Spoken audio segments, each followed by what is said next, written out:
Welcome everyone to yet another episode of Campus Debates Season 2. My name is Masi Vugutsa and I get the honor, the privilege and the opportunity to host this show every Monday at 8 p.m. Campus Debates is a show where young people get to engage with every single thing that affects me, affects you, and everyone else that you can possibly know in our state and on a global space. And what makes it so beautiful is that young people have so much to contribute to what is happening in society today, and KTN Home gets to give them that opportunity to speak it out and to actively give you solutions to problems that exist within society. Beautiful, right? With that, we get to have every single Monday at 8 p.m. a show with campus students ready to engage with you. For this particular episode, we get to be joined by two amazing schools, Strathmore University as proposition and Mount Kenya University as opposition.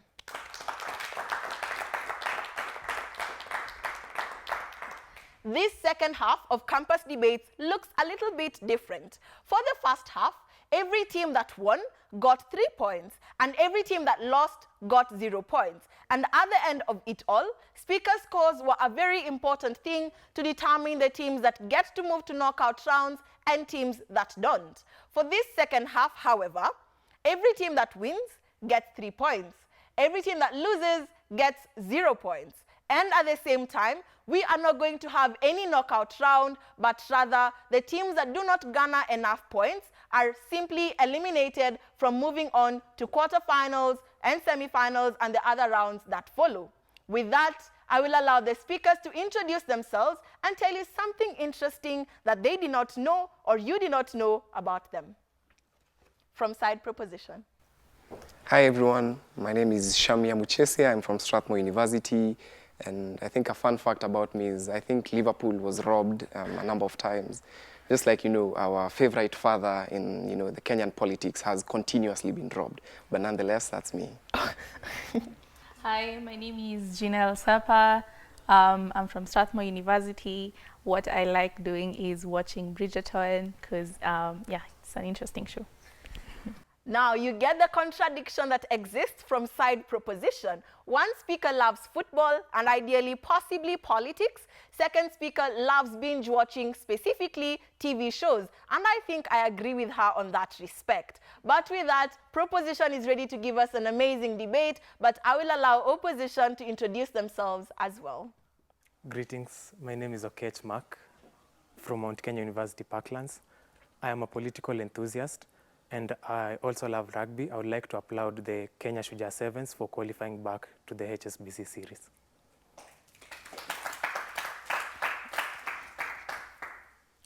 Greetings, my name is Denzel Ongaki. I am a student at Mount Kenya School of Law Parklands. Apart from law school, I am a coach at a school in Nairobi. I am also a business person. Thank you. The duo from side opposition has one speaker being a fan of rugby and sports as a whole, and second speaker being a coach for different activities and a lover of business. I think the speakers before us are ready to give us an engaging yet thrilling argument as well from whatever motion that they are presented before them. Without further ado, I welcome the panel to introduce themselves and tell us something interesting about them. All right, once again, my name is Brian Mwindi. I recently discovered that I can sing. I love karaoke. But for now, I'll prefer you to listen to me on mute. But next time, I'll come with a song. Okay? Hello, everyone. My name is Perez Ngono. I am a retired debater. All the best. Okay, hello everyone. My name is Betty Kimeu. I'm a lover of life. An interesting fact about me, I love charity and I want to wish the best team. I want to wish you all the best. I think for this particular debate, we have artists in this particular space. We have lovers of sports, we have lovers of business and coaching, we have lovers of watching TV series, we have lovers of music, ideally someone who just recognized that they can sing. Next time we'll have him sing for us on the show, but it's fine. And at the same time, we have people who love charity and retired debaters. A full room of people who love extracurricular activities, but at the same time can engage with you intellectually on the motion that is before us this evening. Now, the motion for tonight reads, this House will opt for a citizen referendum as opposed to legislative voting to pass the finance bill. This House will opt for a citizen referendum as opposed to legislative voting to pass the finance bill. I know everyone is wondering, will the finance bill pass or not? Everyone is on the messages and on the DMs of MPs trying to warrant them not to vote for the finance bill and things like that. And this motion before you is here to analyze and give you information as to how we think the finance bill should actually be passed in state capacities and, as of this moment, Kenya. Without further ado, I welcome the first speaker proposition to start off their arguments. Hear, hear.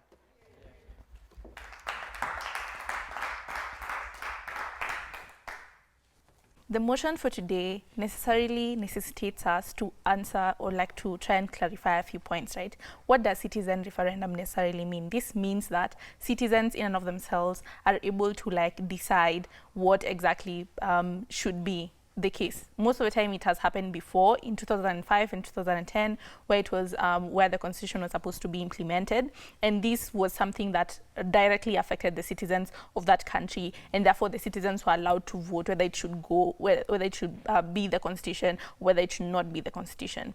We think this referendum necessarily comes up in a situation where you just decide yes or no whether this thing will pass or not. Legislative voting is something that necessarily happens within parliament, where parliamentarians go to parliament and decide policies that directly affect the citizens, and these parliamentarians have been voted in by the people of themselves so that they can represent them in parliament for these policies to be able to pass. We think that the finance bill in and of itself is something that will drastically change the lives of citizens within the society, in how they interact with the economy, in how they're able to realize the choices that exist within the society, in how they're going to decide how they will live their lives in and of themselves and things like that. We think this will happen in this form of way, considering we are proposing this motion. We think the citizen referendum should happen in the sense where people decide yes or no whether this finance bill will pass. Secondly, we think information will be distributed to these people so that they can be able to interact with this information, how the finance bill is going to affect them, in how the finance bill necessarily is about, and how necessarily it's going to be passed and stuff like this. This will be through newspapers, through news, through debates, through people going door to door to actually inform them about what exactly is happening within the society. Therefore, opposition cannot come and say that the citizens in and of themselves won't be able to be educated in this type of situation. We think also mainly people who live within rural areas will be able to access this form of information through people going door to door. We don't think that's going to be a big contention when opposition comes to bring their case within the table. Panel, what you need to understand is that economy affects how you even exercise your freedom, how you exercise your rights within the society, how you access certain things within the society, and therefore it's a big thing for them to be, for the citizens to be able to have this power, to be able to decide certain things that exist in the society.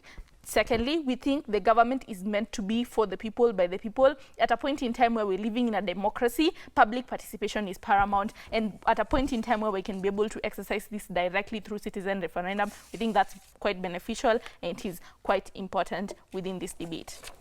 We think the biggest argument from opposition is going to be the whole idea of lack of information. We think in and of itself, citizens who exist within a country, for them even to be able to vote in a government, they are rational human beings. They can think for themselves. They can think what is best for them. They can make better decisions. That's notwithstanding, we think Kenya in and of itself, having had a citizen referendum in choosing the constitution, made a very great decision in choosing that type of constitution, considering it has been seen as a big as one of the best transformative constitution in and of itself throughout Africa and things like that. So therefore, we don't think that citizens in and of themselves will make a bad decision. At a point in time where they make a bad decision, we think that is justified. Because why? These people have consented into this type of decision, and that is what they've decided as a people. Just the same way as they have decided that these are the people who are going to lead them. Why do we think legislative voting is one of the bad things that will exist within the society, and why?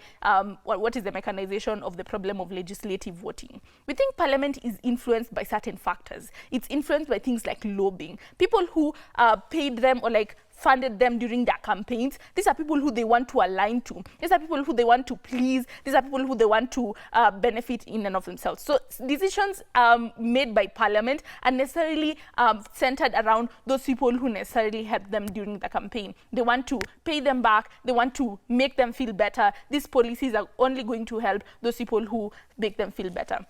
We also think Parliament in and of itself are made of privileged people, meaning that these are people who are in high-class situations, or like they have better economic freedom and stuff like this. They can exercise their freedom of like deciding whether they're going with a Bugatti to work, or whether they're working on foot, or like whether they're going to ask someone else to, fund them for certain things. We think they're privileged people, and they do not necessarily suffer from economical losses and stuff like this. This means that they're not proximate to what the type of suffering that citizens would necessarily have once this bill is passed. Secondly, we think executive also controls a large chunk of the legislature. This means that at one point or the other, the legislature has to depend on the executive in terms of budgeting, or of how money is going to be allocated to the different counties. Secondly, on the salary that is allocated to the MPs and things like that. We also think due to precedents, also the parties that these MPs necessarily live in, they are necessarily not, they must align themselves to this type of party,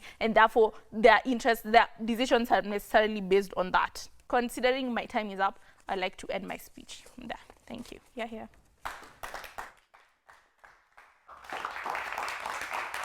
We have gotten the argument from side proposition stating that they prefer having a citizen referendum over having the MPs actively pass the Finance Bill 2024. With that, we'll allow side opposition to respond and start off their argument. Opposition, you have the floor. Here.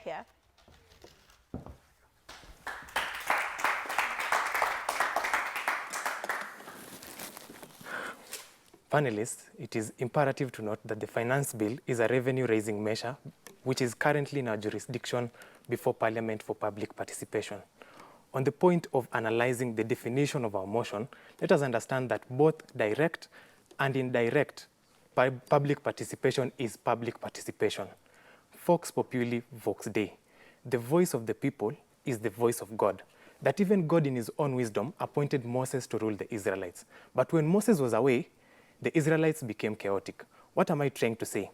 The Finance Bill, the document itself, it's complex to factor, to have a sit down with the common mwananchi. If I ask you today, the motor vehicle circulation tax, to expound it to me, few of you will able to comprehend the same. How can we trust this document to a man in Dunga Beach or to the guy in Pangani Bus?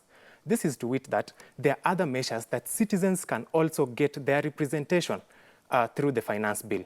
One, it is what we are seeing in the Common Day, where citizens get to text the members of Parliament. They can recall the members of Parliament. The citizens can present a memoranda to the Parliament, whereby the mandate of the citizen should not end merely at voting. They've brought the issue of information being displayed to the citizens through newspapers and through maybe public sensitization. It is important to note that, as Chimamanda Ngozi says, there are three sides of a story: the true side, the false side, and what people know. We are only here to present the true side of the story. That one, referendum is like going into an election. This is very expensive for a country that is already ailing economically. Two, on the information subject, that this information will be relayed to the people. Let us understand that you cannot fatten a cow on the market day. What is the time scope that is remaining so that the people can be sensitized? Instead, the people should approach the parliamentarians who have had the first reading in the Parliament, the second reading in the Parliament, and have understood the Finance Bill in and out. It is also important to note that no matter how much you feed a goat, it will never become a cow. The people, they are marginalized people who are living in the northern parts of our jurisdiction per se, who are not able to interact with the finance bill, let's say due to language barrier. These people need representation. At the end of the day, if we present the same bill to the people, they'll be asking their leaders, what do you want? What do you think about this document? Which means that it oscillates back to the leaders. Secondly, two wrongs don't make a right. The issue of parliamentarians getting lobbied or parliamentarians being privileged, these are two sides of the same divide. Also, when it comes to the people, there is the issue of populism, where this finance bill, since there is minimal understanding, the people can be divided politically. The people can be divided politically due to the concept of populism, whereby a politician will come and present a conversation that this bill is for the haves. Let us not vote it because we are the have-nots, which means there will be a lot of misunderstanding when it comes to this document. Much as there is lobbying in the parliament, the people have been given the mandate to recall their parliamentarians, so that the parliamentarians can understand that they have been elected there democratically. It is the same people who voted on the election day for these people to represent them. They have been elected to voice the voice of the people. This voice is expected to deliver the House on policies and legislative measures.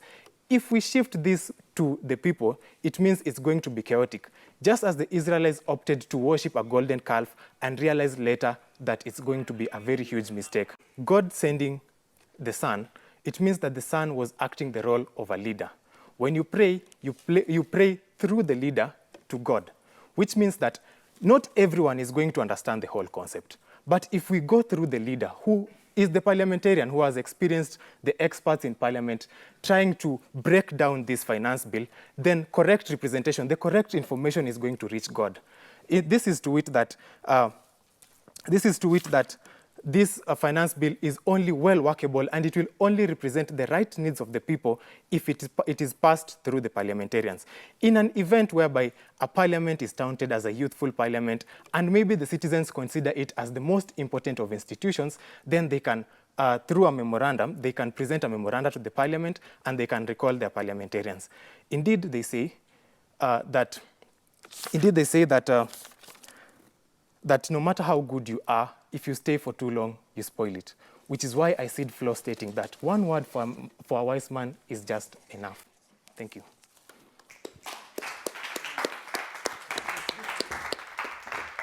One word from a wise man is just enough. And a wise person knows when to call it quits.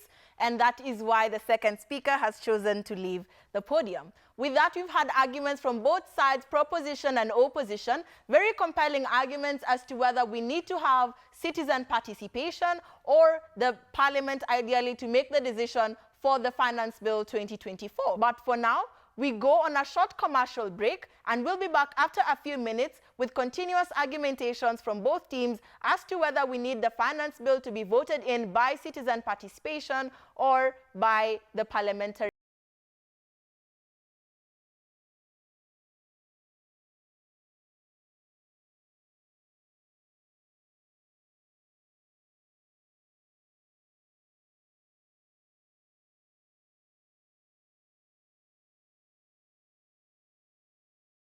Around for the second half of campus debates and this particular episode. The motion is centered around the idea for whether the Finance Bill 2024 should be voted in by parliamentary officials or they should be voted in by the citizen participation through a referendum. Now, what has happened in the first half is that proposition's main arguments are that participation from citizens and referendums have continuously existed by the idea of voting in the 2010 Constitution. And for them, because of the nature of the Finance Bill directly affecting every single person, then it is justified on all fronts to actively get citizens vote in these particular bills as a whole. And as well, the parliamentarians do not live within the same means as citizens, and so they cannot understand what citizens go through to pass such a bill. For side opposition, however, they argue that public participation already exists within society. Whether it's directly or indirectly, it doesn't matter, it already exists. Another argument they make is that the whole idea of referendum is entirely costly and the state does not have any capacity to fund these particular projects.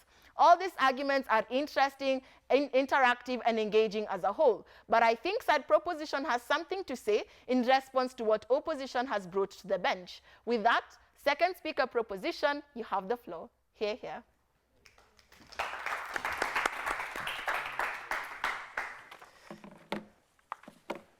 I quote, "Yes, the people of Kiambaa elected me, but my vote is in the interest of William Samoei Ruto. I cannot and I shall not go against my master." Ladies and gentlemen, my name is Shamia Muchesia, and this is not my dictum, but the dictum of an elected leader as to which we expect to save us from the shambles of what is a bad economy.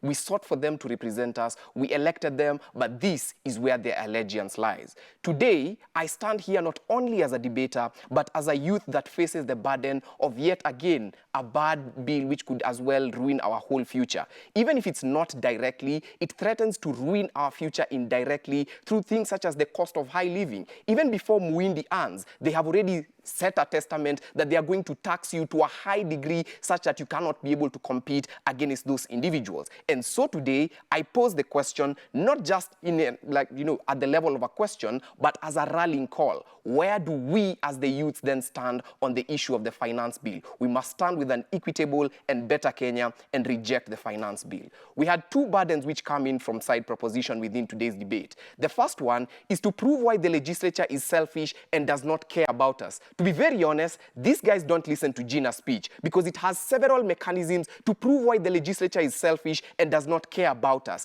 A, they vote based on their tribal lines. B, they vote based on lobbying interests. So for example, whoever gave you the money to be able to enter into parliament, you have an allegiance to that individual. C, they have influence from the executive. 4, we think that these individuals have party affiliations. Even if you're not voting based on all these other things, you still have a party, you have your allegiance, just as the Kiambaa MP has told us, and that sort of thing. What it must prove to you within today's debate is that these people don't care about you, they don't care about me. They vote based on those affiliations and on those allegiances that they have. The intuition pump for this is very simple. Like, to the extent where you choose someone to represent you for a certain cause, if they're not delivering your message accurately, it is within every interest that you go and, try and make a case for yourself. We think that's justified in any instance. It's the same intuition pump we paint about God. To the extent where most of the leaders were particularly doing things which God did not want. The Pharisees, what he did is to bring his own son so that people could be able to break that barrier, and you don't need a leader for you to be able to communicate to God. We think they lose just by bringing out that intuition pump within today's debate. But the second burden we are going to fulfill is prove why it's particularly difficult for you to hold the legislature to account, because their response and their biggest pushback is that, oh, you can recall these individuals, you can send a memorandum to this individual. My argument is simple: the state power principle. What you need to understand about things such as the finance bill and all these other policies is that they control a sentimental part of your life, a very central part of your life, to the extent that if the state decides today that you must remove a certain amount of tax, that's how things are going to be. If you don't do that, they have the monopoly of violence. They are going to put you behind bars. What this then means is that you need to be able to have a mechanism as to which you're able to hold the state accountable and that sort of thing. What we argue from proposition is that democracy, as these guys say, is failing in Kenya. The best intuition pump for this is very simple. Judges, listen to this. To the extent where we already have a crisis in our country, they say that their options are, recall and memorandum. None of those things have been what the citizens have run to. The biggest thing you could say is, oh, let's text or call our MPs. That must prove to you how democracy in and of itself is failing. You cannot be able to hold your leader to account. If they simply choose to change their number, then you have no recourse. These guys cannot prove on accountability. But beyond that, we think recall and impeachment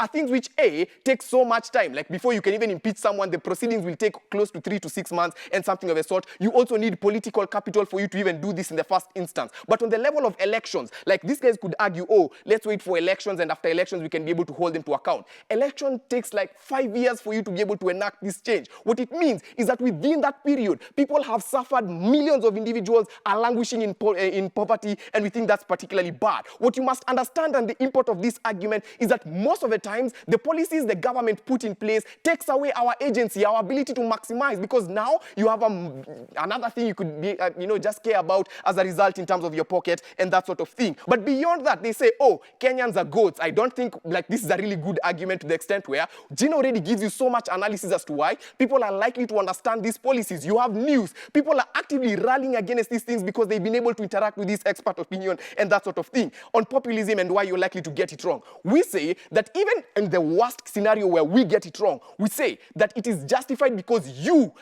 like as an individual, are the one who's like making the decision in this instance. Even if it's wrong, it's your own decision, you justified, stay with it and that sort of thing. On their side, they make leaders who like don't even care about you make this decision. We might lose this debate, but we must not lose the rhetoric that we must reject the finance bill and anything which pinches our citizens. Never been prouder proposition.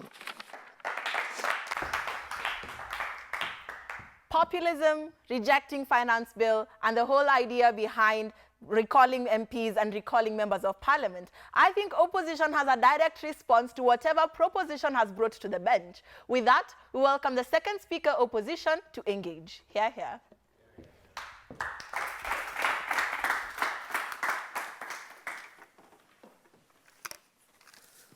While the allure of democracy is as strong as it can be seen, let us not forget the expertise and efficiency the legislative branch brings to the table. Complex financial decisions, such as this of the financial bill, require deep understanding and complex decision-making and swift actions which can only be taken by the august house of this country. We have seen the August has branched itself to committees of the budget committee.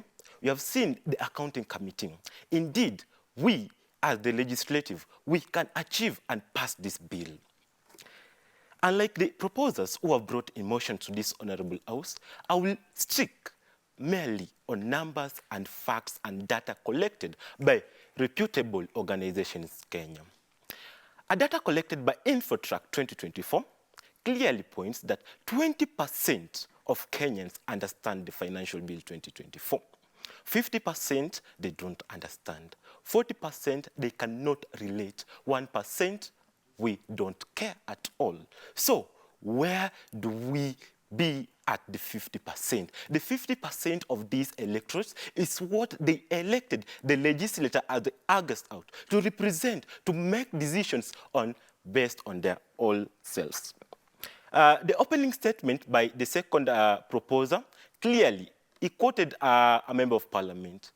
We as the opposers of this motion, we like to say and narrow down that those were individual words of one parliamentarian. They do not amount or paint blood to the entire August House. This is 1 out of 365. What can he do? If he says today he alleges his support only to the president, that is him. We have seen members of the same Democratic Party, which the president is the head, the likes of Wamchomba, they have gone against the same person and said they are not going to vote for the financial bill because it's a pain on a knee to their constituencies.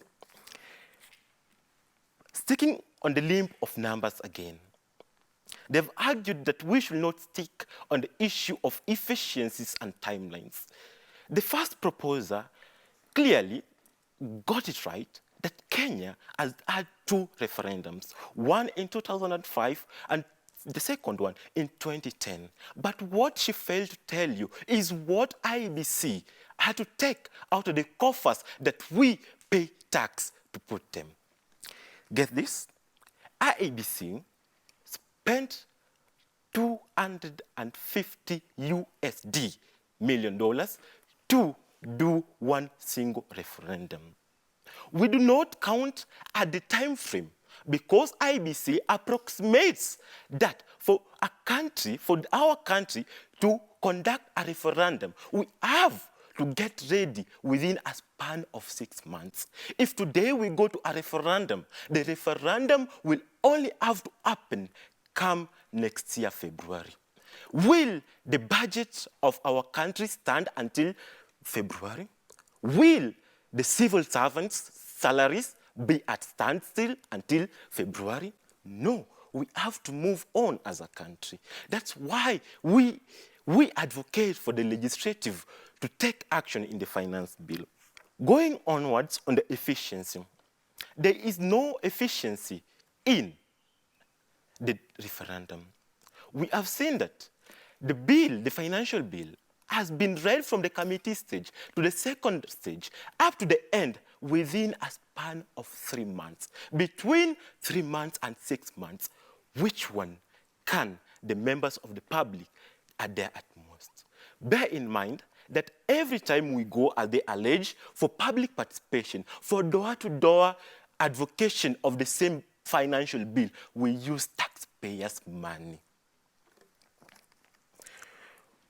Going onwards to the third submission is representative democracy. We argue that the August House barely minds itself to be a representative authority, that you, the people, gave us the power to vote for you. And when you hear from the radio station, the TV station, that we are not doing what suits you better, the Constitution, which gives you the supreme powers, gives you the opportunity to recall those legislative.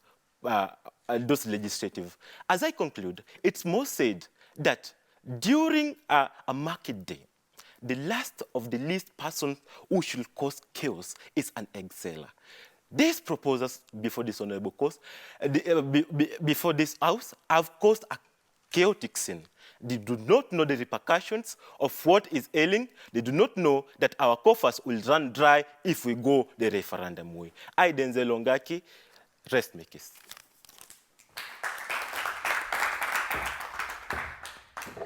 It has been a lovely round from both sides, proposition and opposition. Both teams arguing as to which metric could be the most efficient way to actively vote for the Finance Bill 2024. Let us know, do you think you have the capacity or not? See you in a few minutes after our short break, where we'll get to interact with the judges.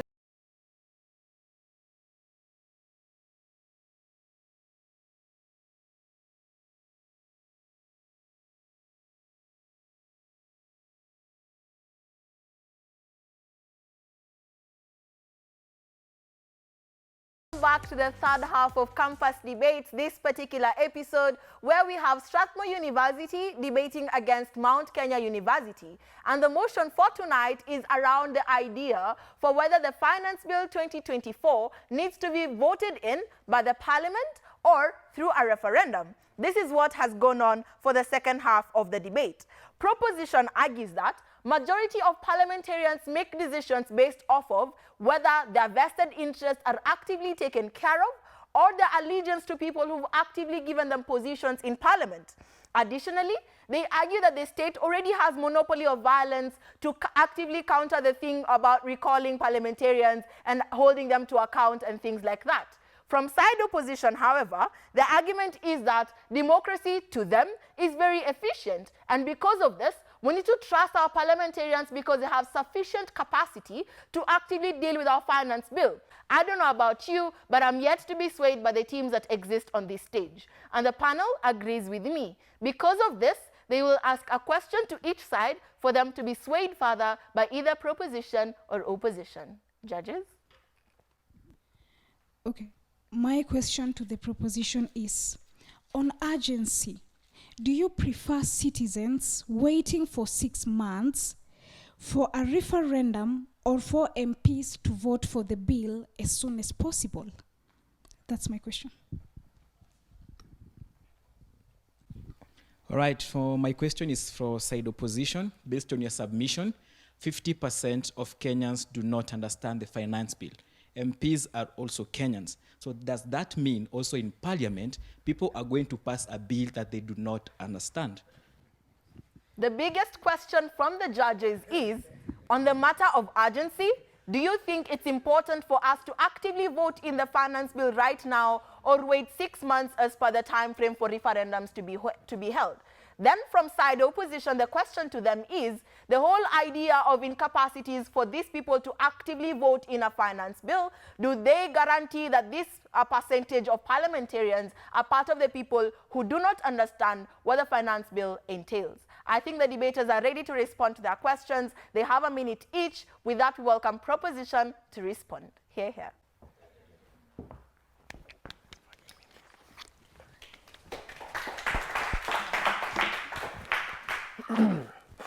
So I start in 2 One, so on the question on urgency and the 6 months, two responses. Firstly, their process could take longer. Why? Because most of the times in Parliament, there's always so much friction which goes between these two political parties, between the proposition and opposition, just as we are having. So it could even stretch to beyond 6 months. I don't get why that's a key concern on our side. But secondly, I think it's justified for us to wait anyway. Why? Because this decision could literally make millions of individuals who are staying, like, in the middle, just go into poverty. So, like, we need to be very, very cautious. We think this is an active decision. Even if it takes like 6 months, we are still okay. That's the same time these guys would take in enacting a law. But beyond that, anything like you need to realize about these guys is that they don't contest majority of the principles we have. Things like state power and all those things. They only have expenses and information. Gina already proves to you why information. People have taken the active step to be able to know this. Many people have downloaded the bill. Many people have had it broken down to them on news and these other platforms and that sort of thing. 20% of people probably are the only people who understand, like, political parties' agendas, but you still allow these people to vote. It shouldn't be different in our side of the house. On expenses, we think things can be done online. We don't think this has to be a big problem. The biggest intuition pump is how initially you used to have millions of people queuing in Huduma Center, but now you literally have e-citizen, which allows people to enact and go about within their services. So we don't think that the biggest thing which makes these guys win is a feasibility concern on, people, have, it would take so much time, and the question on expenses. If we're able to prove that it is something which is capable of being done even in the online arena, we think these guys have no case to hide on. We think opposition takes the day. Proposition takes the day.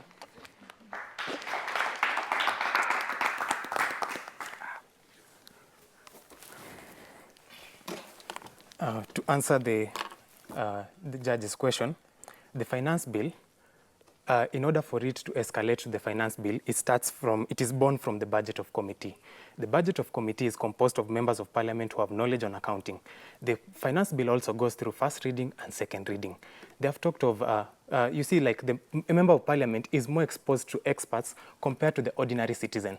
They have talked of downloading, but we are living in a current economic turmoil whereby even bread is not a common meal in a citizen's table, which means that what is the likelihood of that citizen in Turkana being exposed to this information about the finance bill compared to the member of parliament representing the people of Turkana? When we started panelists, the opposition stated of Liverpool being robbed.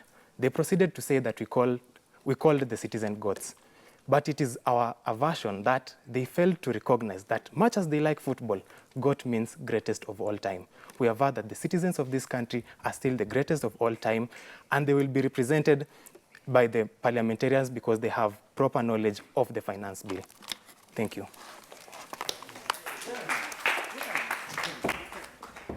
The question of whether Liverpool was robbed or not, and the question of whether citizens have capacity or not to engage with the Finance Bill 2024, engaging arguments from proposition and opposition. I don't know what you think at home as to who has won and who has lost, who has convinced you and who has not. Do you agree with the statement hashtag reject the finance bill, or do you think the Finance Bill 2024 needs to pass and to exist within society to eventually become a law? Engage with us on X at KTN Home with the hashtag Campus Debates, or message us on WhatsApp through the number 0759 434389. Without further ado, I welcome our judges to give us the call for this round. Hear, hear. Thank you, Mercy. So on a unanimous call, it's team proposition over opposition, and this is the reason why.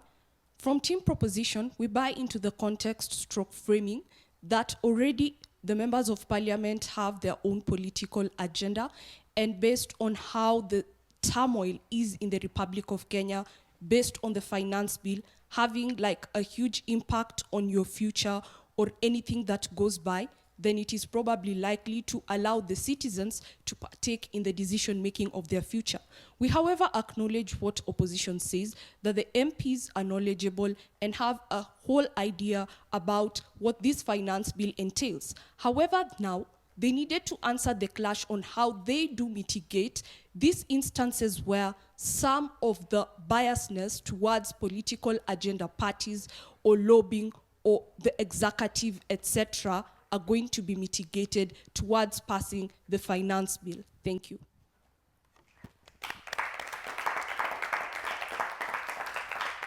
It has been a lovely round, but sadly, at the end of the day, we need to have a winner and a loser. And for this particular round, Strathmore University, as side proposition, has been able to win this round and garner for themselves 3 additional points. They won their first 2 preliminary rounds, getting 6 points, and with this round as well, their additional 3 points have a total of 9 points, and with this, we are guaranteed definitely seeing them at the quarterfinals that is soon approaching.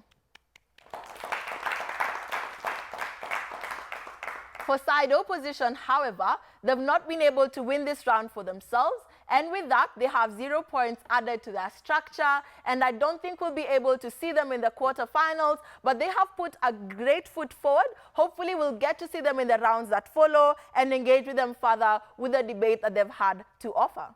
For this particular motion, it's been very interesting based off of 2 things. First of all, it's something that we are currently going through and discussing using social media platforms and every other avenue that we have to discuss on whether the Finance Bill 2024 needs to pass or not. And secondly, it's very important because we need to outline the idea of citizens actively knowing the bills and the information that are currently going on in state capacities. With this, I urge every single listener and every single person who's watching us this evening to go find out what the Finance Bill 2024 entails, what it has for you, what it doesn't have for you. I think it's important for us to be informed by what is happening in state capacities and even what is happening around us. If you're yet to find out what the Finance Bill entails, feel free to download it. It's accessible online. And if you need further advice or further information, I'm sure media outlets have actively put out interpretations for the Finance Bill 2024. That has been the debate, with Strathmore University as proposition pushing for the agenda #reject the finance bill, and side opposition pushing for the idea that the legislative has enough capacity to vote in the bill or not.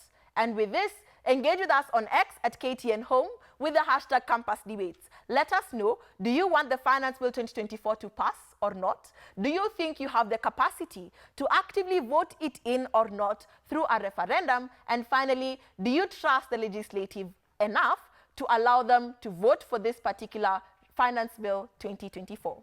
My name is Mercy Vugutsa. I was your host for tonight. Thank you for enjoying with us for this amazing hour, and hopefully see you next week on Monday at 8 p.m. Tell your friends. Hear, hear.